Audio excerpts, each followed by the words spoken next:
In this seemingly picture-perfect suburban neighborhood, there is a sinister reminder of extreme tragedy. This is fully involved. We can't even make entrance to search. I really hope they got outside.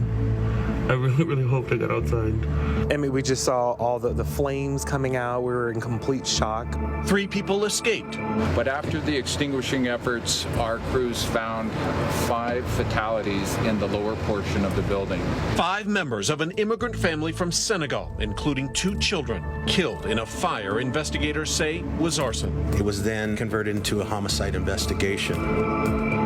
Today, flowers left behind are dry and faded. The charred house stands as a daily reminder of a mystery that 2 months later remains unsolved. We are worried. We are extremely worried. We don't know why they did it, who did it. This is one of the worst crimes against immigrants and against Muslims in the history of Colorado. Jabril Giol, known as Jibby, was 30. He came to America in 2012, graduating Colorado State University with a degree in civil engineering. And he was like, I just want to be an engineer. My goal is to really become the best engineer I could be. He did never settle for being average. He wanted to be outstanding at everything he did. He became a U.S. citizen, working for a construction company on a huge freeway project. We lost just a huge leader in our community, and also someone that we all considered like, you know, a little bit of the example to follow, because he got a great job, was married with his child, and it's just really heartbreaking to lose somebody like that. Earlier this year, Jibby's wife Aja and their daughter Khadija, just 22 months old, joined him in Colorado. Family meant everything to him, pretty much, like everything. Khadija, just a bubbly child and very happy. Friends say Jibby was generous and outgoing, the kind of husband brave enough to sing his wife a very public happy birthday. Happy birthday to you.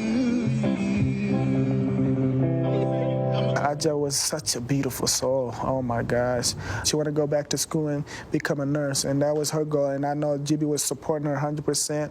Jibby's sister, Hassan, had also just arrived from Senegal. She was working at Amazon. Her daughter, Hawa, was just 10 months old. By all accounts, the family had never been in trouble and was thriving. What did this community lose? We lost people who were really community-oriented and who not only cared about themselves but cared about the community and were examples of the American dream.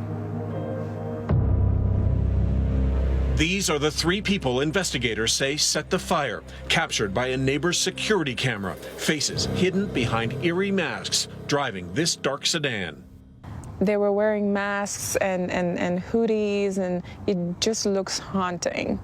It looks like it just came out of a horror movie. Just very crazy. But despite dozens of tips, help from federal agents, and a $40,000 reward, investigators say there are few solid leads. Have you been able to narrow in on any kind of motive? That's one of the frustrating things as well. So no, I don't have a specific motive. With few answers and no arrests, frustration is growing.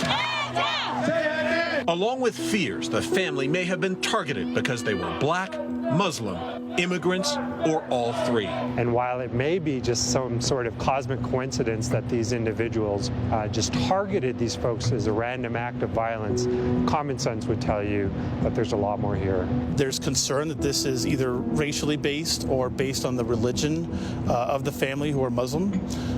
We don't have anything to suggest that they were targeted for those specific reasons, but it's not something that we've ruled out as well. Denver police say the case is a top priority. This case has the full attention of the Denver Police Department, the resources of the Denver Police Department. And we're doing everything we can to make sure that this case gets the attention it deserves and this family gets the justice they deserve. But as time passes, the small, tight-knit Senegalese community here worries the case will fade without answers to the most important questions. Why? What have they done? This loving family. We're not satisfied, and every day that goes by and these people are still out there, we don't know who's going to be the next victim. 5 precious lives was taken away, including babies. So anybody that's out there, if you have a heart and you care about human being, come forward and just help us solve this crime.